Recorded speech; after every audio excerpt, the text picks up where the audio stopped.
हम देख रहे थे कल आपने पुलिस को लेकर एक मांग उठाई है, क्या कुछ वो मांग है आपकी? देखिए, मैं पुलिस रिफ़ॉर्म के लिए संघर्ष कर रहा हूँ और मेरा ये मानना, क्योंकि मेरे पीछे कोई विरासत तो नहीं है। मैं ज़मीन से संघर्ष करके आया हूँ। मैंने अपने जीवन में देखा, जिस तरह पत्रकार साथियों को भी बहुत संघर्ष करना पड़ता है, ऐसे वकील साथियों को बहुत संघर्ष करना पड़ता है। जैसे वकील हैं, चैम्बर नहीं मिलते हैं और फिर जो है तमाम तरह की परेशानियों का सामना करना पड़ता है। उस तरह का कोई भत्ता भी नहीं मिलता है, उस तरह से कोई बीमा भी नहीं होता। उसी तरह से मैंने पुलिस को इस तरह समझा है, क्योंकि मेरे हज़ारों बार का इंटरेक्शन है पुलिस से, कि जो पुलिस की व्यवस्था है अभी उसमें बहुत खामियां हैं। मेरा ये मानना है कि पुलिस की ड्यूटी 8 घंटे की होनी चाहिए और उनको सप्ताह में 1 दिन छुट्टी मिलनी चाहिए कि वो अपने परिवार के बीच जा सकें।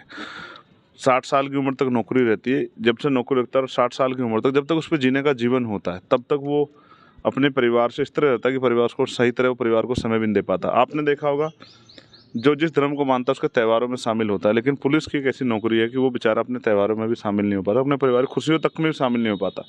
यहाँ तक कि कल ही मैंने एक खबर देखी जालौन की, कि एक पुलिस का कर्मचारी था जिसको अपनी पत्नी की डिलीवरी टाइम में छुट्टी चाहिए थी, लेकिन उसने छुट्टी 10 बार उसने छुट्टी की मांग की, लेकिन उसकी छुट्टी रिजेक्ट कर दी गई, उसको छुट्टी नहीं दी गई। उसकी पत्नी, उसके बच्चे ने दम तोड़ दिया, उसको 1 महीने की छुट्टी दी गई। मैं उसकी पीड़ा को अपनी पीड़ा के तौर पर महसूस कर रहा था। मैं समझता हूँ कि एक एक छुट्टी के लिए कई कई बार पेश होना पड़ता, फिर भी छुट्टी नहीं मिलती।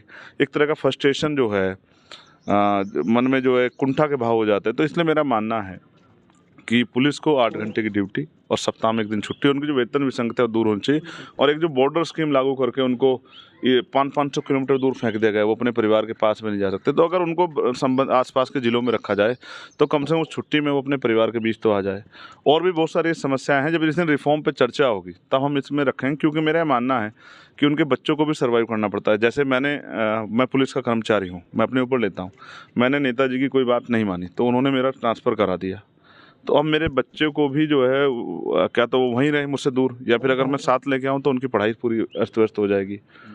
तो एक बहुत बड़ी समस्या का सामना जो है, कब मकान मिलेगा, कब रहने की व्यवस्था होगी, फिर बच्चों की पढ़ाई जो ख़राब होगी, उनका जीवन में जो असर पड़ेगा, और तमाम तरह से जिस तरह कई चीज़ें हैं। कोई अच्छे पुलिस वाले भी हैं और कुछ पुलिस फ्रस्ट्रेशन में कुछ तरह काम भी करते हैं सरकार के दबाव में, तो एक अलग तरह की इमेज पुलिस की बन गई है। मैं चाहता हूँ इसमें बदलाव हो, और उसके लिए पहले हमें पुलिस को एक अच्छा माहौल देना पड़ेगा।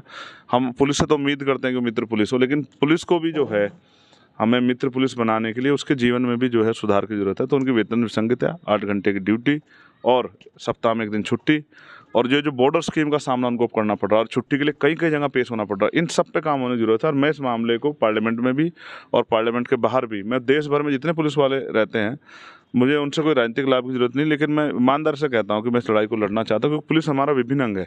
जब पुलिस का सिपाही हमारे सामने आता है, या दरोगा, SHO या बड़ा अधिकारी को हमारे सामने, तो हम महसूस करते हैं कि हम सुरक्षित हैं। तो जिसके छाया में हम सुरक्षित महसूस करते हैं, उसको भी जो है एक अच्छा माहौल देना और उसके चेहरे पे हंसी लाना हमारी जिम्मेदारी। मैं विश्वास दिलाता हूँ पुलिस कर्मचारियों के साथियों को कि उनकी इस लड़ाई को मैं बहुत मजबूत से लड़ूंगा और मजबूर कर दूंगा कि सभी नेता इस बात को उठाएं और पुलिस की समस्या का हल हो। एनडीए ने